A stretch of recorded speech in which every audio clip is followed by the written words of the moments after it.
Hi, everybody. Leon Thomas with the Leon Thomas Group. You're here for a special edition of Real Thoughts and Conversations. Today, we're going to have two guests, two panelists, talk about, give their opinion on the Trump administration, how things are going in the first 66 days. But here's what's going to be different from what you may see on television and even some other shows. We're not going to yell and scream at each other. The panelists will have 2 minutes to answer each question. And if they go over the 2 minute time limit, we'll just turn the microphone off and take them off camera, right? So they won't go over the 2 minutes. They're not going to ask each other questions until we get to the challenge rounds. And I'll announce, okay, it's time for a challenge round. And they can ask each other questions. But even during that time, it's going to be civil. The goal here is this: we want you, our guest, and those of you watching the show, we want you to listen to each other. We don't want to yell and scream, and we're not going to go back like 5 years, 10 years, 15 years and say, yeah, it's just like when the Republicans did, or it's just like when the Democrats did. No, we're gonna focus on now and talk about now issues. Our guests were given the questions last night via email. Although I did tell them I might ask them in a different order than they receive them, but so they have them, and so no one should be caught off guard with the questions.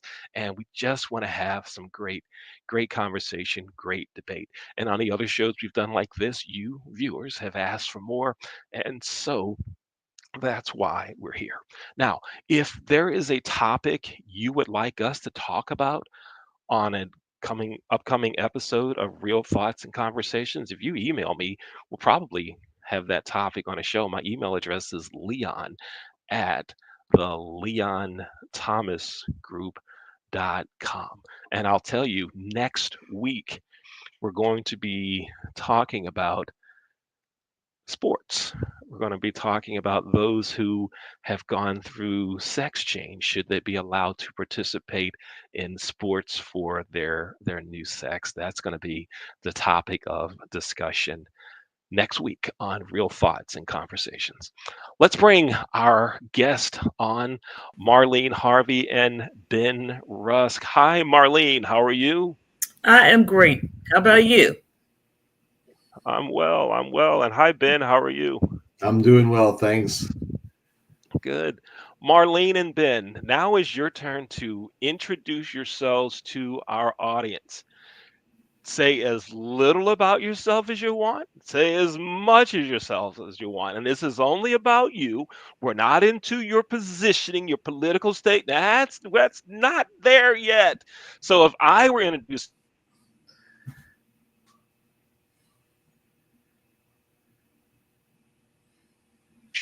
I'm a racquetball coach at Racquetball Revival, one of the largest youth racquetball programs in the country.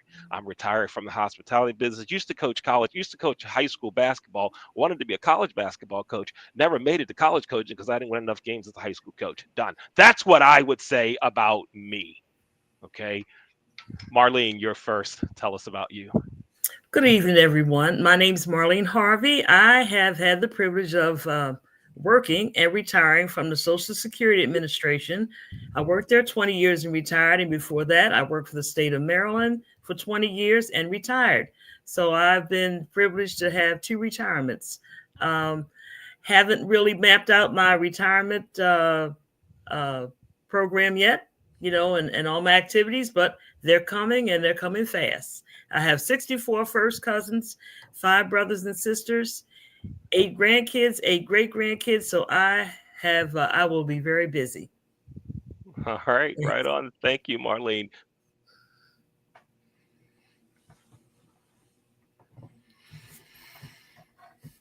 Tell us about you. Okay, hi everybody. My name is Ben Rusk. I have also, had a significant career in IT. It's back. And Ben, you go ahead. Your turn now. All right. Hi everybody. My name is Ben Rusk. I am currently a gold and silver specialist, helping families all over the world protect their life savings with gold and silver. I've come from a 35-year career in IT. I've worked at a lot of major corporations. You may have heard a few of them: Boeing, Alaska Airlines. And I finished up my career at Wizards of the Coast. I had a 35-year goal of developing a video game, and I accomplished it. And so I set out to do something completely and totally different. And that's what landed me in the gold and silver business. All right, great. Thank you. Now, here's the first question I'm going to ask. And we're going to take turns on who goes first. So, Marlene, you gave the intro first. Ben, you get to answer this question first. And Marlene and Ben, if I screw it up, point it out, say, "Oh no, he's supposed to go first. She's supposed to go first," so we can keep the orders down. So y'all keep me straight on this. So here's the first question.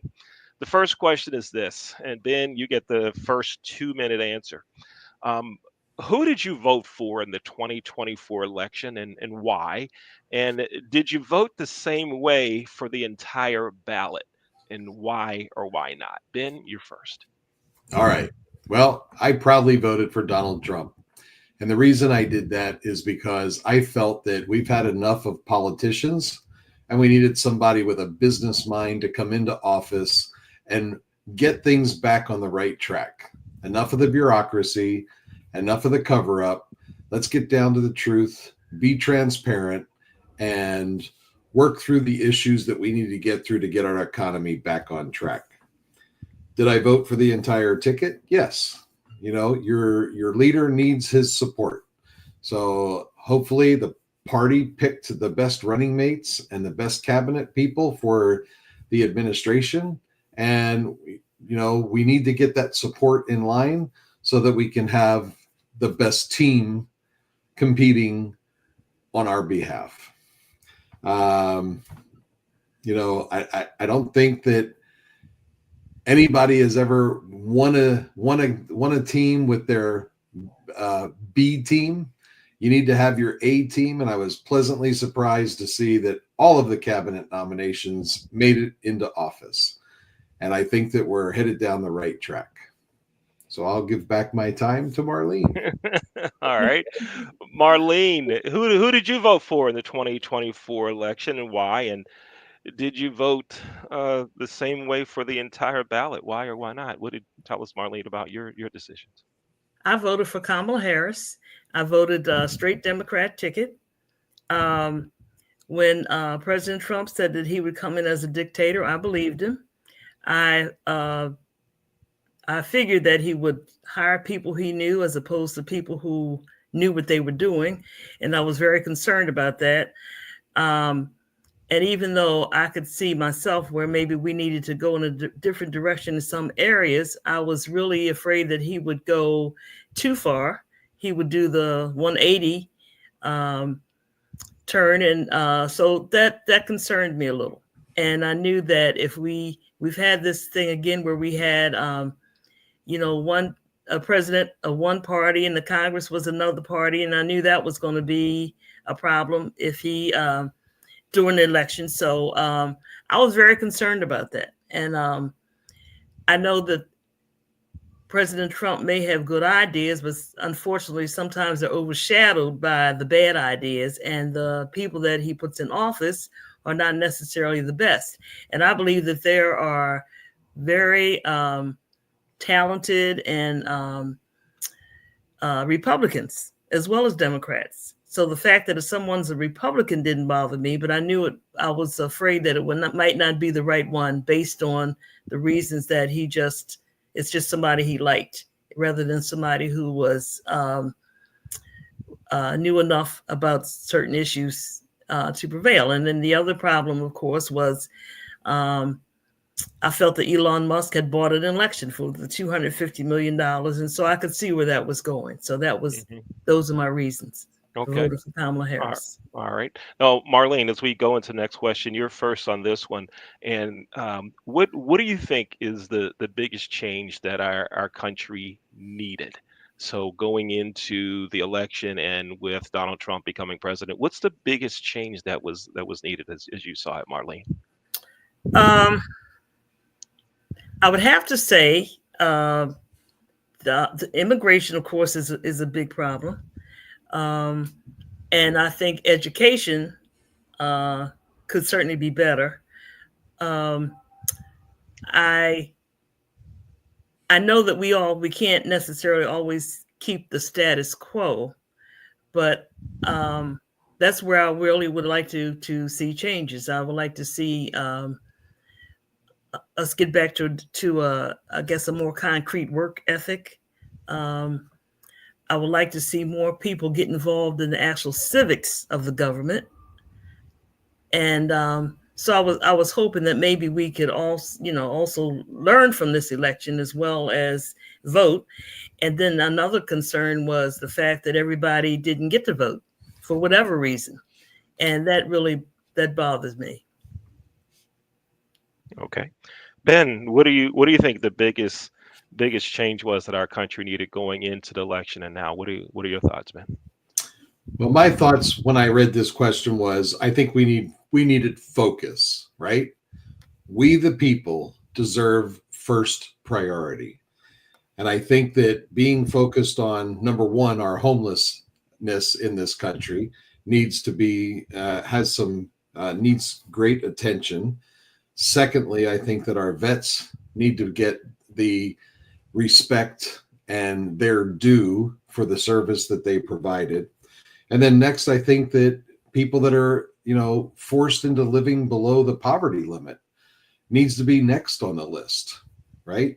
So I think that if we turn our attention to the people that are in need and not really focus on the world scene of the needs of other countries, that we the people need focus first. And I think that what they're trying to do right now with, identifying fraud, waste, and abuse in the government will allow us to take that money and focus on these internal problems that our country is facing and start to resolve some of those. Mhm. Okay. Now, Marlene, I want to ask a follow-up. Two of the things that you mentioned as um, challenges, things that needed to change were immigration and education. How's President Trump doing, Marlene, on both of those, on immigration and education? How's he doing? I don't think he's doing well. Um, I think that he started from the bottom up, I guess you'd say, instead of the top down. I mean, he wants to send, and all of us, of course, don't want gangs and that kind of thing migrating to the United States. But at the same time, I don't think that he's tried hard enough to fix the problems in other countries to make people want to stay in their countries.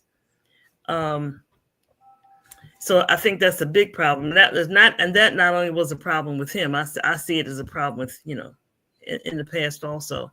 So that is a big problem. It kind of hurts my heart to see, even if they're gangs or whatever, people being loaded into buses and jails with their heads down. I don't know if their necks are chained to their feet or what's going on, but that bothers me. Um, and then as far as education is concerned, I think that we need to focus more on the basics. Like when we grew up, I would like to see us an educated nation as a whole. And like I was saying before, the whole country needs a good civics lesson so that we really know what is really going on with our government and what changes we can make, how we can make them, and that kind of thing. Hmm. And Ben, you mentioned homelessness and folks living below the poverty line. How's the president doing on that? Everything is a process. And finding the money that's being spent in places that doesn't benefit those categories of people is how you redirect those funds to supporting the needs that they have. And in that respect, I think he's finding many dollars that can be put to better use. Okay. All right. I'm going to ask a follow up on that one later. I'm going to Okay. ask a follow up on that one later. Ben, for the next question, you're first on this. So let's talk about Elon Musk. Um, did you expect him to be as involved as he is? And it's kind of a two-part question. Did you expect him to be as involved as he is? And tell me about a decision or something that he has initiated that you don't like, and tell us something that you are in favor of that he's done. All Ben. right. So, no, I did not expect him to be as involved as he is. However, now that I understand his involvement and his mission, I'm in 100% support of what he's doing. I have felt for years, having been a vet myself and been in the military, didn't understand the excessive spending that the military does versus the civilian world. So now that we're exposing and making transparent the expenses that are going on in the government, I feel that that transparency is going to come forward. And that's what he's done that I approve of, is exposing the amount of fraud, waste, and abuse that they are finding. And I encourage them to continue. I see many paths for us to go down, giving what cryptocurrency and ledgers do for the world. They make things transparent and they track things individually. I see that moving forward being a good thing, and I feel that he's got the team and the technology to implement that. What has he done that I disapprove of? I don't know that I disapprove of it, but being a climate change activist, I don't know that I'm in support of all of the Green New Deals. I feel that some of the green initiatives are part of that fraud, waste, and abuse. I'll take the windmills, for instance. You know, a single blade on the windmill costs more to make than the entire windmill will produce in its lifetime. And these blades don't 20 last. seconds left. 20 seconds. These blades don't last very long, and they need to be replaced fairly often. So, you know, continuing to spend money on something that can never have a return on investment doesn't seem wise. Marlene, did you expect Elon Musk to be as involved as he is? And what's something that he's done that you didn't like, and what's something that you approve of? I absolutely expected him to be as involved. I do not have a problem with cutting government waste. My problem is I would like to see some statistics, some studies, or something that says what those what the how the government's wasting money and all the different programs, and then cut from there. I don't like the I think it's done in a malicious way, and we all refer to for instance, let's take government workers. We refer to them as government workers, but these are actually husbands, wives, mommies, daddies, and they woke up one morning with no way to support their families. Um, I think that he's too involved. We didn't elect him to be president. He didn't grow up. I realize he's an American citizen, but he didn't grow up like the rest of us with his hand over his heart, feeling the patriotism of being an American, or knowing what it was to sing God Bless America or the national anthem. So even though he's a citizen, I really don't think it's as deep down as the rest of us. Now, as far as something, like I said, there's nothing wrong with him with the idea of cutting government waste. I don't like the idea that he just, I don't think he has a security clearance. Yet we have people who've been to jail for minor incidents that can't get a government clearance or government job, but yet he's co-president of the United States, and that I dislike. 20 seconds remaining. 20 seconds. So that's basically it. I'm overall dissatisfied. Oh, okay. All right. Now I'll tell you something that I overheard today. I was at a Dunkin' Donuts preparing to have a quick meeting with someone over coffee, and it's a large Dunkin' Donuts. So I'm sitting there, and on this side, the two people here were discussing Elon, and they hated everything about him. On this side, they were discussing Elon and they both loved everything about him, right? And I'm going, number one, they would make great guests on tonight's show, and I'm like, who do I ask, right? And I'm listening to them, and it was almost like if you could multitask and listen and go, they like this, they don't, they like it, they don't like it, they like it. It was interesting to go back and forth. And but one thing that I did hear from both of them though was that this group that did not like him thought that he was trying to position himself to become president. And the other group said he doesn't need this. He just loves our country so much that he wants things to get right. Right. And I'm listening to this, and it's a good thing that the person I was meeting showed up, because I was about to ask them both. I was going to turn the cameras on and say, let's debate it right now. This is great. Debate at Duncan. Right. And so, as you know, there'll be a lot of folks have positions on Elon. Let's change gears and let's talk about tariffs. Marlene, you're first on this one. No, we're not going to go to tariffs. We're going to ask you this one first. This is Donald Trump's second term as president. He didn't move this quickly on things in the first term.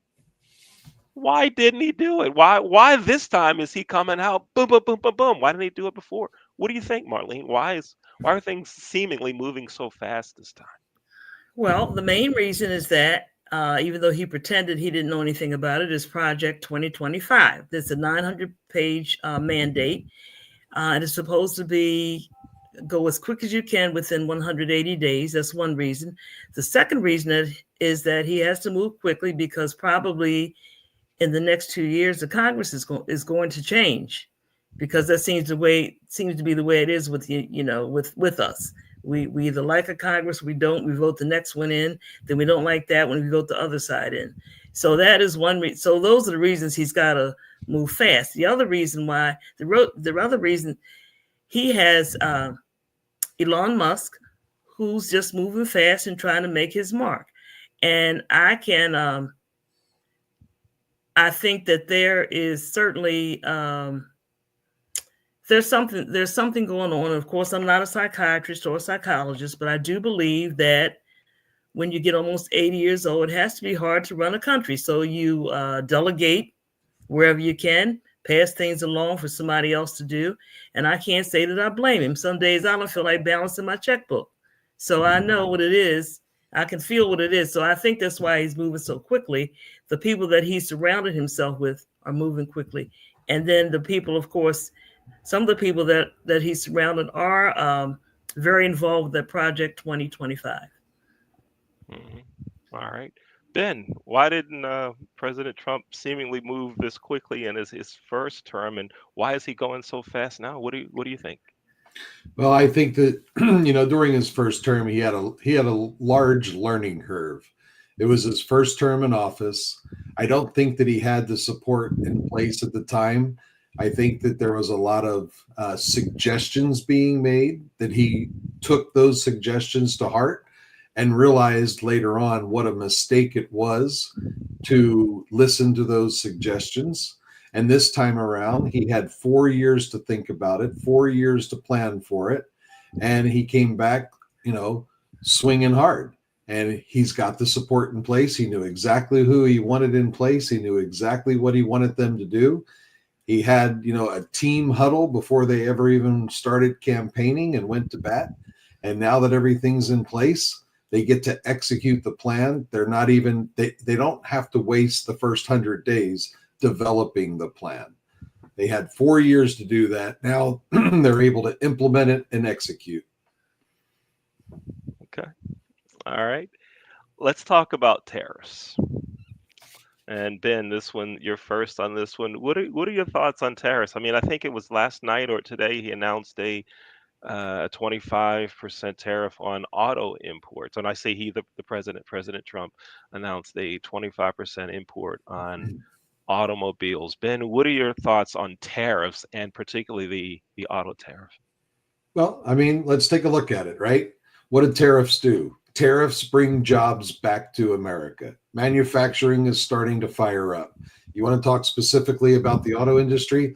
What Hyundai just gave us a $30 billion influx to the country because they announced that they were going to start building their cars here, manufacturing them here.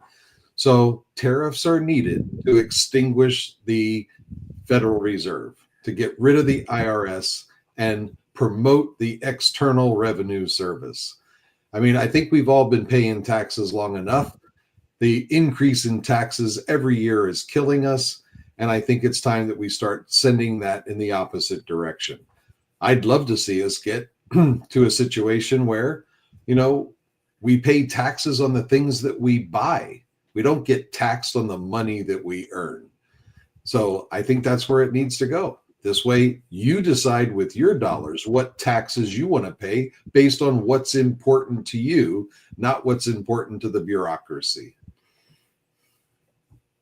Marlene, what are your thoughts on tariffs and particularly the 25% auto tariff? Marlene, what do you think? Oh, I think it's just going to trickle down to the rest of us. Any tariffs that are imposed. But the United States is never going to be, it's not now, and it's not ever going to be again, 100% totally self-sufficient. And if the cars are assembled here, there's going to be something that comes from another country. I don't know whether it's going to be the hubcap or I don't know that much about putting cars together, but it's almost impossible that every part of that manufacturing process is going to be in the United States. So it's going to trickle down. I mean, we've already seen cars that are almost impossible, but cars are almost so impossible to buy now. You can buy a car and not even have good credit. That's how bad they want to sell cars. That's one thing. I don't think that necessarily it's going to make a difference in the amount of jobs that come here. We're always going to international trade. That's just the way the world is nowadays. So my opinion about tariffs is that as he raises them, we're all going to pay. All right. Now, Ben, I have a follow-up on one part of your tariff response. You said tariffs or something like tariffs are going to help us get rid of the IRS. Is that, did I get that? Right. Did I capture that The right? Internal Revenue Service. Mm-hmm. Right? The Internal Revenue Service job is to tax the American citizens. The External Revenue Service is to get other countries to pay their fair share of the things that we need, right? So, how long has it been that our tax dollars have been funding activities in other countries? Let's use our tax dollars or the tariff dollars to fund our internal needs. And so, Marlene, what do you think about that? Let's what Ben said. What are your thoughts on that? Again, the comment was about tariffs and how that could help us get rid of the internal revenue. Marlene, what do you think? Yeah, we're going to be. I believe in taxes. I believe in a fair share of taxes. I don't really think that it's going to make that much difference for the middle class when it comes to taxes. The internal revenue is going to tax. They have got to get the money somewhere. They're not going to tax the billionaires. They said if all the billionaires in the country were paying an additional 5% in tax, we could actually wipe out our deficit. It's always so. I don't see any changes. I don't really see how that is going to make any difference in our day-to-day living and or the internal revenue. Mm. All right. Marlene, you're first on this section. We're going to talk about Ukraine and Russia. What are your thoughts on how that war should end? How does that war end? And the confrontation that was aired from the Oval Office a few weeks ago with the Ukrainian president and our Vice President Vance and President Trump, that whole interaction. So tell us, what are your thoughts on all of that? How does that war end, and what are your thoughts on that interaction that took place? I thought President Zelensky was mistreated. I don't care what position you are in, you can always have manners. They did not treat him as their equal as president of a country. They treated him like he was some kind of low life. They talked to him like they talked down to him. Um, I know they would not have talked to President Putin like that, even to the point where they put him out before he even got lunch. I thought it was terrible.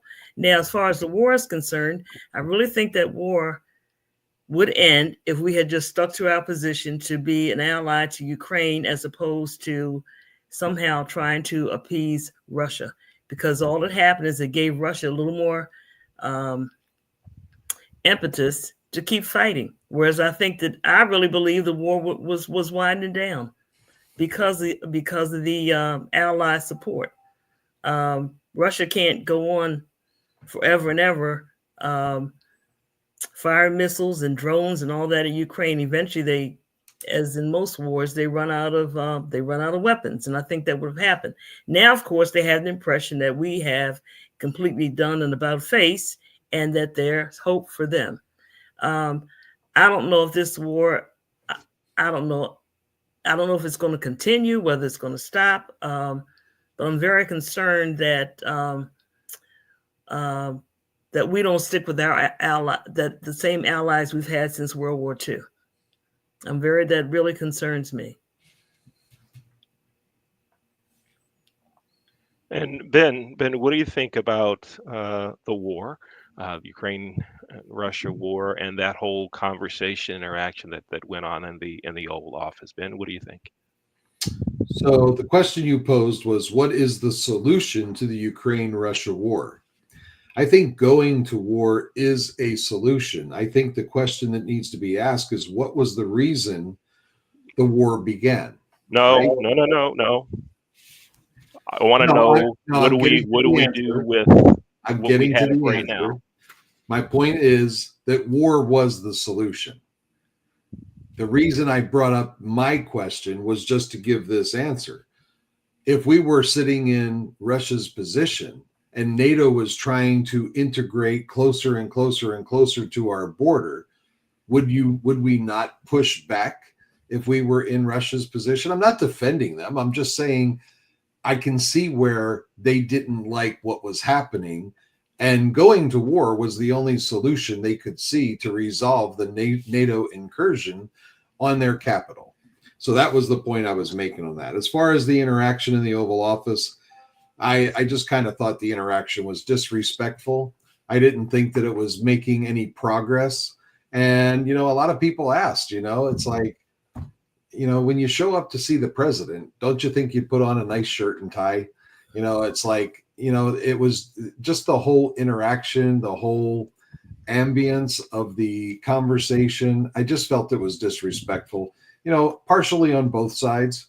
But, it's like, I don't understand why he would show up and talk to the leader of the free world in the manner in which he did.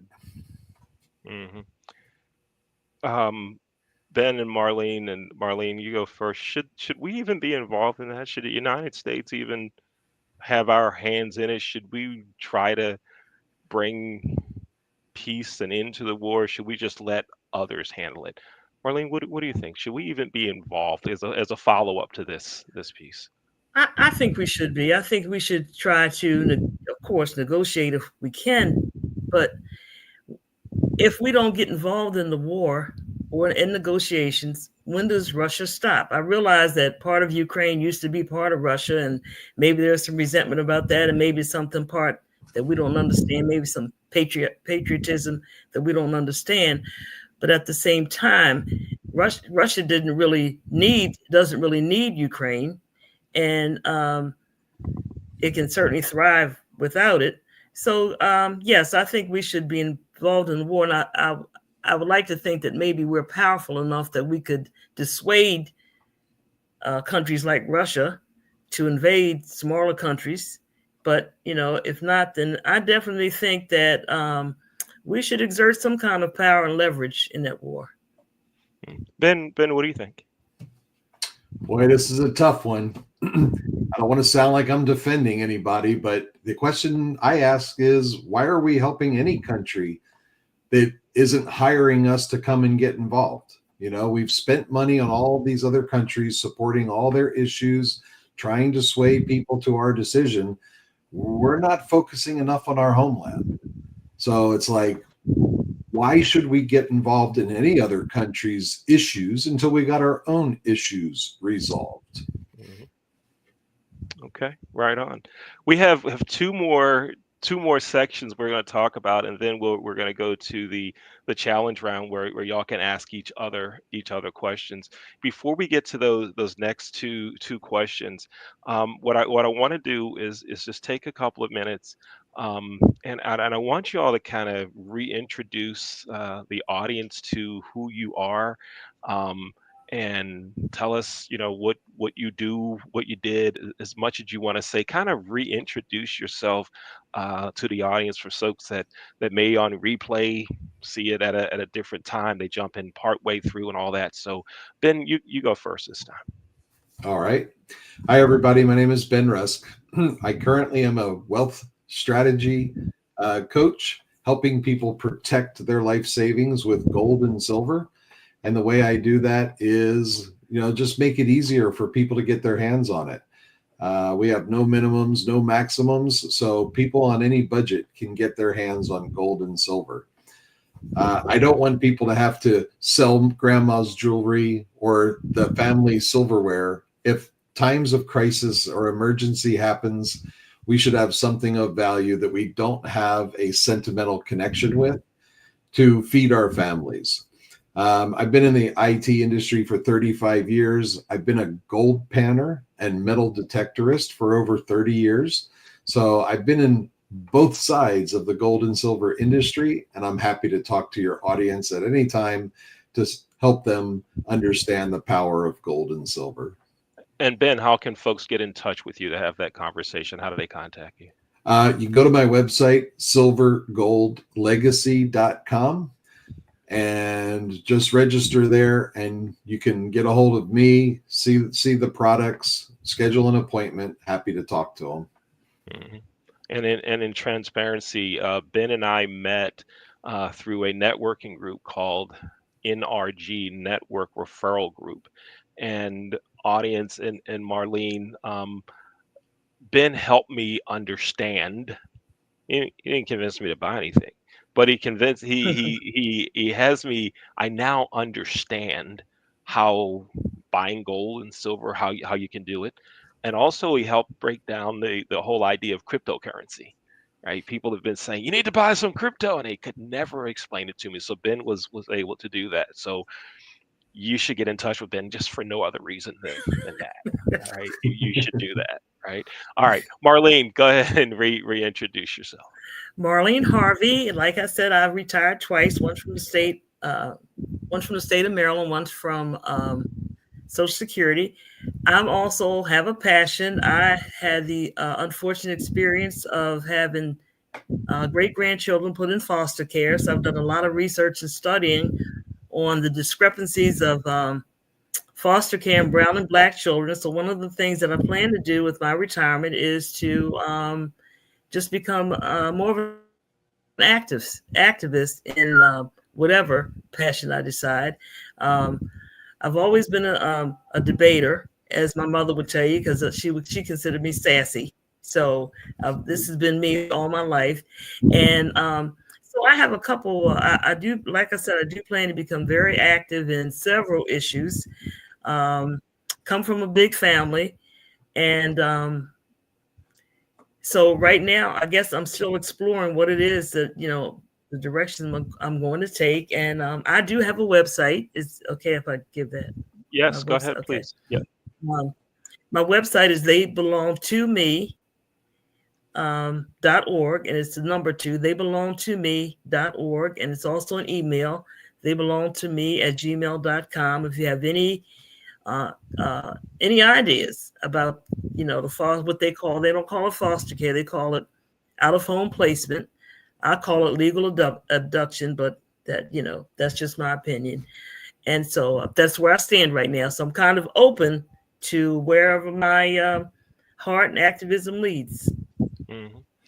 And for the audience, and you two, Ben, Marlene, and my wife worked together at both the state and federal government, and that's how I met Marlene. All right.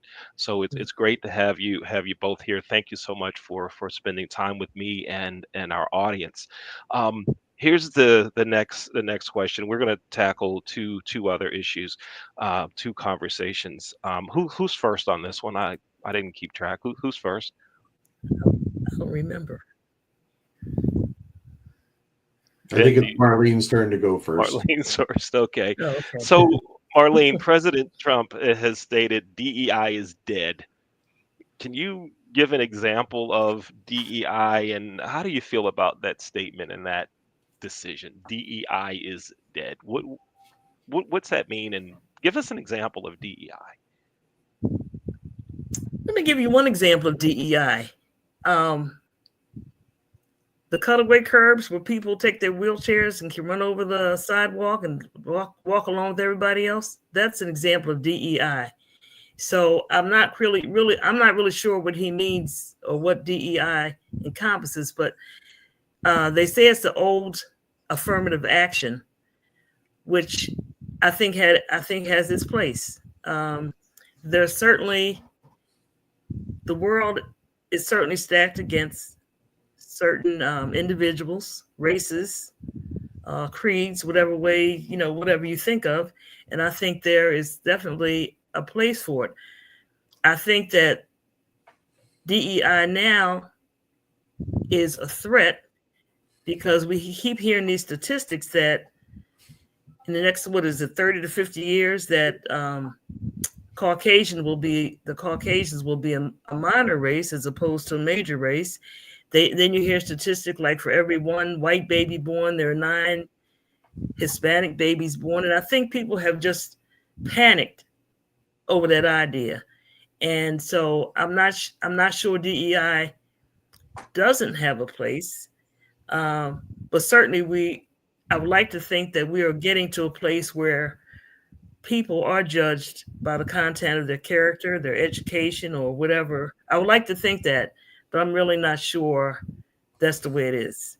So I think it has its place, and there's nothing wrong with exploring it. There's nothing wrong with taking a look at it. There's nothing wrong with making adjustments. So, but to completely just wipe it out and say it shouldn't exist, I really don't think is appropriate. Mm-hmm. Okay. Ben, give us an example of DEI. The president said DEI is dead. Give us an example of that, and how do you feel about that statement and the decision? Well, when I viewed this question, I was thinking back on my time in corporate America, and this whole idea of quotas and preferred treatment and things like that. It always bothered me. Talking about things need to be looked at, adjustments need to be made. The concept that I sit on this topic with, the statements that I've heard said was get paid for performance. And I've always felt that that's the great equalizer, right? when there's a task to be done, you should hire the best person for the job. And we've got some big things happening on the horizon that's going to make that a very big issue. One of the things over the past 2 years I've been telling people is that in the software industry, the playing field has been leveled because AI is a brand new technology, and every person in this country has an equal chance at learning what it is, what it does, and how to use it, and can write their own ticket in the next few years on the corporate scene. because it's very easy to specialize in an area of AI because there's so many platforms out there using it. So people that are smart will jump on board and pick an area that they have a passion for, and they will learn how to be a prompt engineer and get paid quite well for implementing that skill set. Mhm. Okay. I'm gonna show a photo. All right. Y'all see the three chairs there, Yeah, right? yeah. Which of those chairs is the most DEI friendly?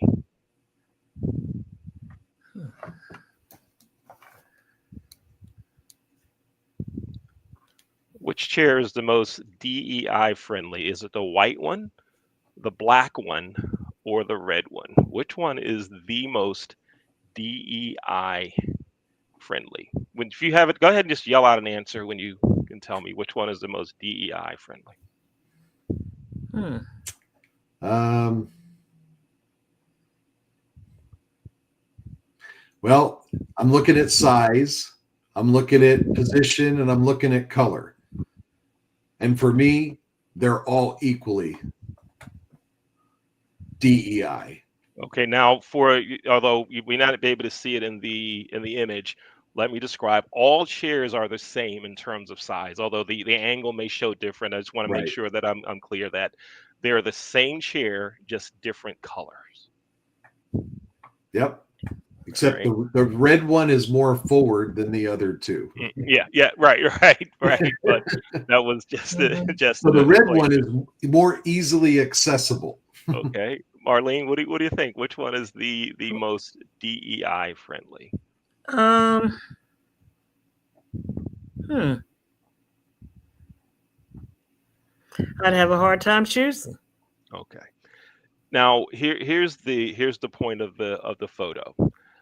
So often when we hear the term DEI, one of the first things that many people, and I'll just say some people, go to is race. And then they talk about gender. And DEI is so much more than that. I posted this picture on one of my social media networks, and the answers were white, black, red, because it's neither white or black, right? It was white, black, red. And I asked the red folks why, because it's not white, it's not black. Mhm. Now let me explain to you the real skinny, no pun intended, on that chair. I'm a big guy. I cannot sit comfortably in either of those chairs because of the bars coming from the back. See that the side bars take up butt room. And Oh, this is at a restaurant that I love their wings. I love their wings, but I can't eat there because they're not DEI friendly. Right? So I said to the manager of this restaurant, I said, "You're not DEI friendly." And he goes, I got black people working here. I didn't say that. I didn't say that. He went straight to race, and I explained to him about the chair, and he said, "I never thought about that. I never thought about that." Here's the big point. It's so much more than race, right? It's so much more than race. That it's not only race. There's more to DEI, and I think that sometimes it's easy for us to focus in it. We even our company produces a show called DEI After Five, and we had to have a conversation with some folks that it's more than just the racial issues in it. So that's my rant for the show. All right, that's my rant. All right. You notice when I communicated with y'all last night, I sent you information via email. That's because I didn't want anyone else tapping into our text chain or anyone else, me adding someone by mistake We didn't use Signal. I didn't want anyone else to do it. That's why I emailed it to you. What do y'all think about this whole Signal thing? I think Ben, you're first. What are your thoughts on this whole Signal deal that's going on right now? Well, the question was, should our leaders communicate via Signal? Yes, I answered that question in the affirmative. I did quick research. There's nothing that I would say makes that platform any better or any worse than any other communication device out there.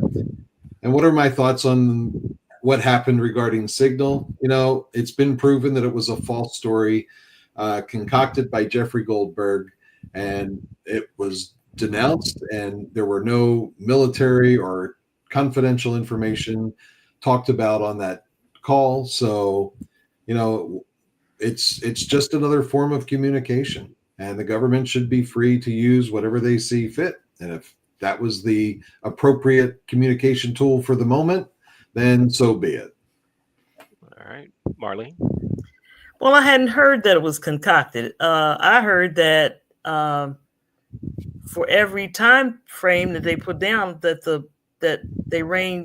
it happened exactly as the email said it unfolded. But I think it's a situation where, take me for an example. I worked a lot of years. I was good at my job. But if you would tell me today that I'm supervisor of a chemistry lab, I'm going to blow it up. I'm not a chemist. And I think that's what's happening. Nobody wants to admit that the people that have been picked for these jobs aren't as competent as they should be, and maybe not as competent as somebody else. And the person didn't have to, I'm not saying they should be a Democrat or Republican. I'm just saying that you don't have experience. You need to ask somebody. But if you all of a sudden just get rid of people, then this is what comes up. So you're saying, I want to make sure I'm understanding your answer, is that the reason there was the Signal snafu is because of incompetence. Yes, absolutely. Okay. And you can't help it. You don't know what you don't know. You can't be good at what you're not good at. It's nobody, I don't think it's anybody's fault. I just think that they needed to maybe align themselves with people who are more experienced and could tell them how things are done. You don't do things you don't communicate through Signal or Google or whatever way they do it. It's got to be another way. Okay. All right. Now, Ben, I want to go back to something that you said way, way, way back when that I should have responded to, and I'm sorry that I did not. You mentioned that you are a veteran. I am. Thank you for serving our country. Thank you for your service. Ben. You're welcome. Thank you. Thank you. My pleasure. Thank you. I wanted to make sure I did that. Now, all right, here we go. It's challenge time. It's challenge time. Do either of you have a question regarding a response that you heard, or a question you would like to ask the other? What did you hear? Raise your hand. First hand up gets to ask the question. Ben, go ahead. Marlene, earlier you said that you didn't agree with the deportation, that we should incentivize other countries to keep their people in their own country. What incentives do you see that the United States should give to other countries to clean up their act?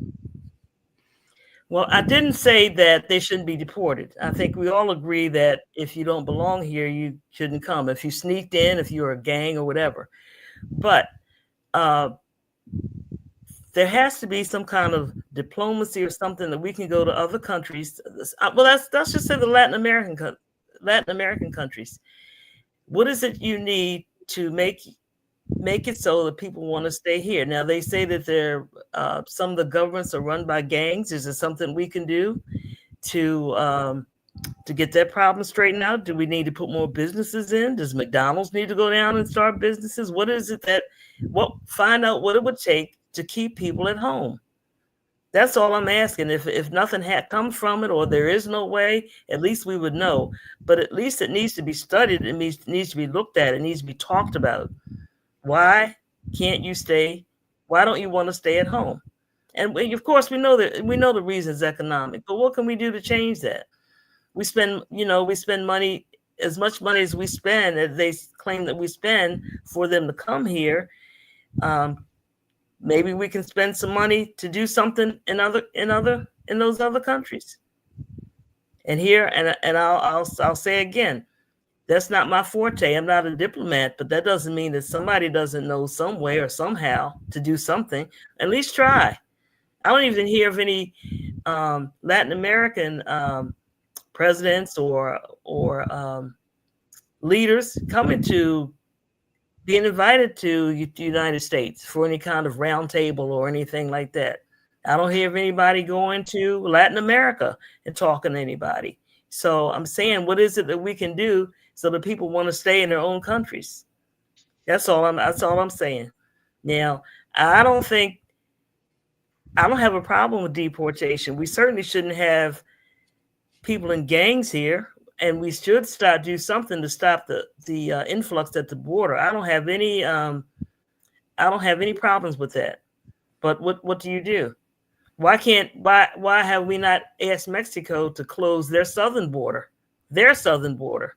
Why haven't we done things like that? So I'm thinking 15 there's seconds. just more than we, and then I just think it's more that could be done. All right. Okay. Marlene, you have a question for Ben? Um, I don't think I have any particular questions, but I would like to know where you got the information that the story about the signal was concocted, because I honestly hadn't heard it. The White House Because press I would like to go secretary back. announced it yesterday. Okay, I didn't hear her say that. Okay. In fact, he added more. He added more of the conversation yesterday. So I hadn't heard that. So I'll go back and try to look that up. Okay. All right. Thank you Leon, both you got for. any questions for us in the challenge round? I do. I do. Let me go back a couple of pages here. Let me go back. Let me go back. Love a good debate. Yeah. Yeah. Um, Marlene, we talked some about this immigration and education. You said that those were two of the areas that needed to be changed, right? Can you go into some, a short piece about education and what is the federal government going to do about education? What role do you see the federal government playing in education, and do we need a department of education? I would say we need a Department of Education only as an oversight. I think that with education, you almost have to customize the schooling and education to the area where you're in. Maybe an education for an inner city child might not be the same as somebody who lives in the suburbs, only because your instincts are different. For instance, people tell me, one of my husbands is people. One of my husbands told me when we were going to the Oh, city. I just want to clear, you're not married. You don't have multiple husbands now, right? Just to clear that. No, one thing he said to me, we used to go down to Lexington Market and places like that. He said he would say to me, "You can't come in here looking like you're from the country." I have a certain look that maybe instinctually I don't give off because I'm not from the city. So all I'm saying is, maybe, although the federal government needs a Department of Public Education just as an oversight, I think that it should be just to make sure that each child has the opportunity to get as educated as they can about everything that they can. Mhm. That's all. Okay. And for those that aren't aware, Lexington Market is in Baltimore. It's a Um, it's a building that has a lot of vendors in it that sell fresh meats, vegetables. Right. It's just, I think, slightly north of the city of Baltimore, within walking distance Right. of downtown, and a lot of black folks go there to shop. And he That's would what say, I think the market is. yeah, I just want to say, he would say that when I went, I looked like I was at a fair. I was just so amazed. And he said, that was the word he used. He said, you can't come in here looking that amazed, because obviously it was obvious that I wasn't of, of that Yeah, area. yeah, okay, So that's all I'm just saying is customize it. all right. All right. And Ben, about the homelessness issue, I want to go a little deeper on that. You said that if we are able to not spend money elsewhere, we could put it to use here, right? And homelessness, one of the focus points that you said we could use that money for. Um, when's the administration going to say something like that? That's one of their goals. I haven't heard them say that. Have you heard that? I haven't heard it. And if that is what they want to do, I think that if they were to say that, there might be more people on board with whatever is going on now. What do you think, Ben? Have you heard anything? And give us some more insight into that.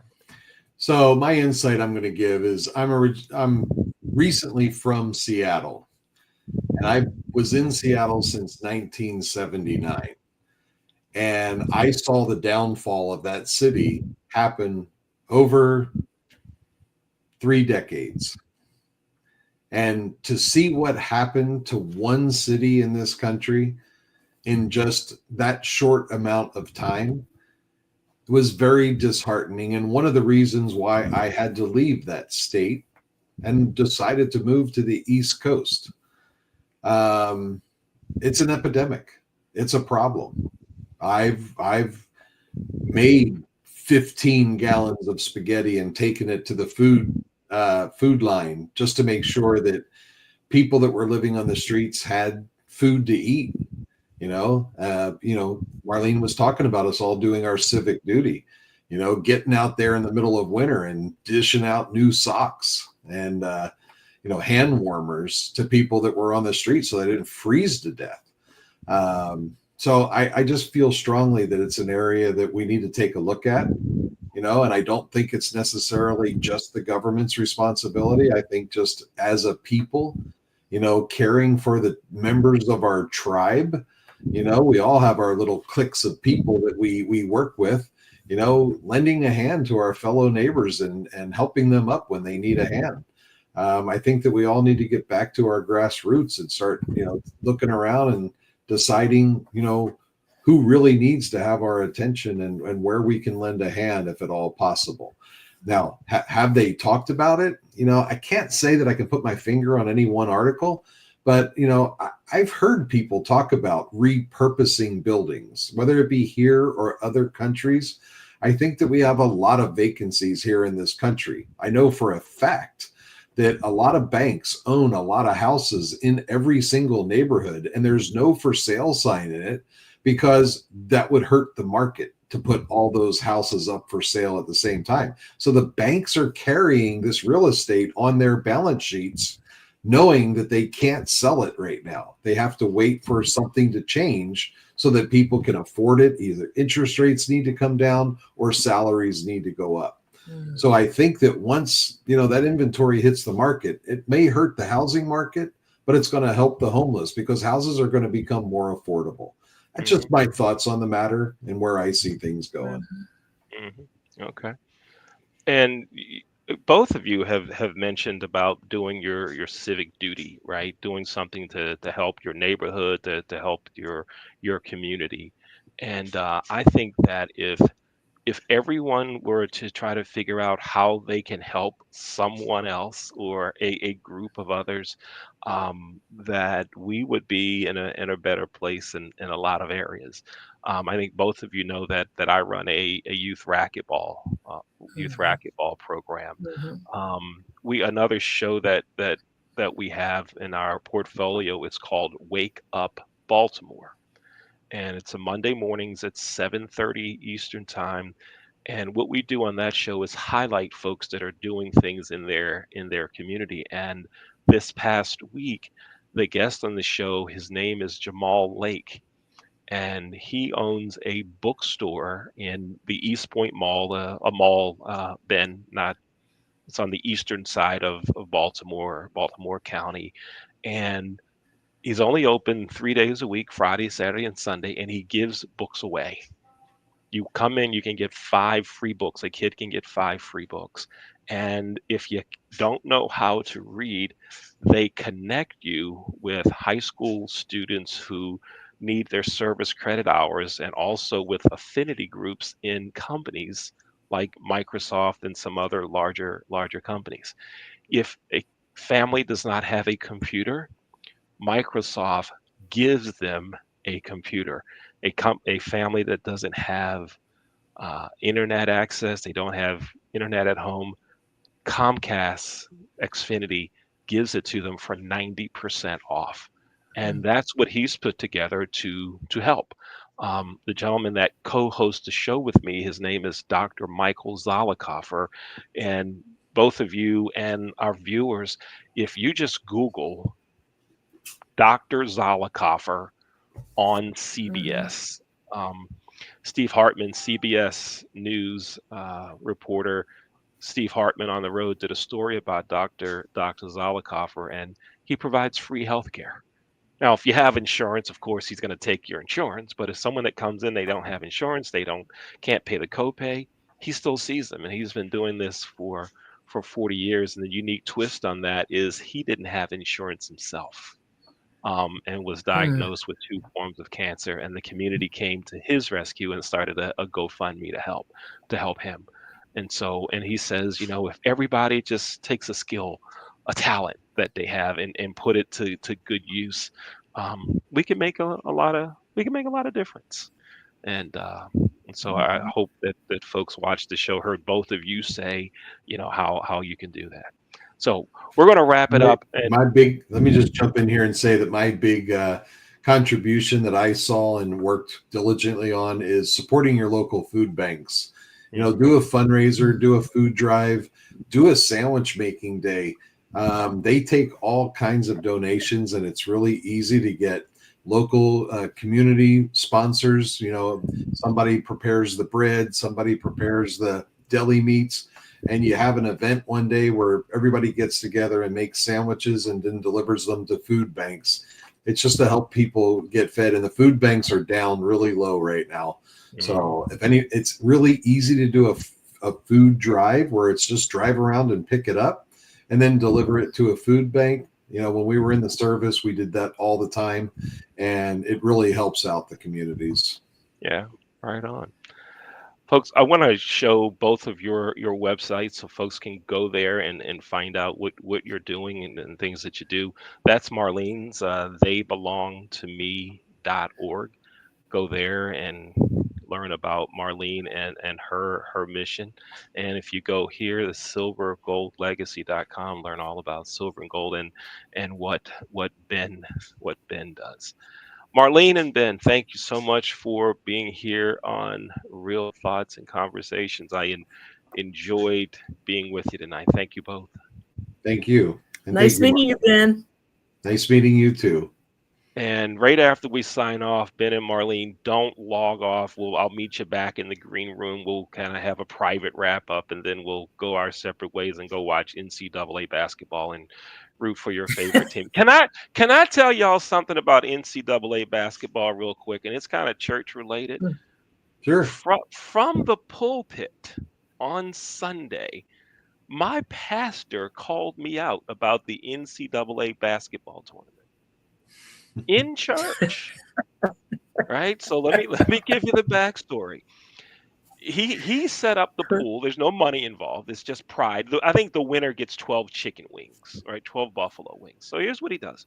He sets up the pool, and you're only supposed to put one team in, one bracket in. Well, I got two in because it's email dependent. So if you try to use the same email address to register again, it doesn't let you in. So I just use a different email address, right? And so he gets in the pulpit and he says, Mr. Leon,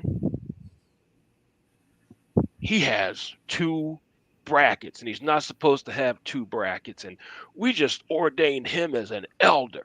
See, he's supposed to be above reproach and he's cheating. He has two in, but you know what? He's in last place and next to last place. So ah ha ha. Cheaters never win. Right? Right. So, we all laughed and all of that. So I came home and I looked at one bracket, there's not a chance for me to win. The other one, if Auburn wins the championship and Duke does not make it to the Final Four, and Florida doesn't make it to the championship game. So remember now, Auburn has to win.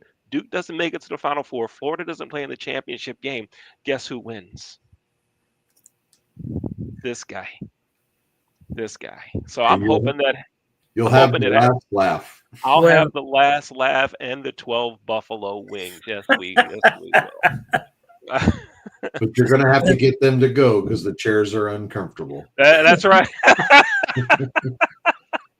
So true. Right on. Marlene and Ben, thanks for being here. I'll see you in the green room right after we sign off. Thank you both.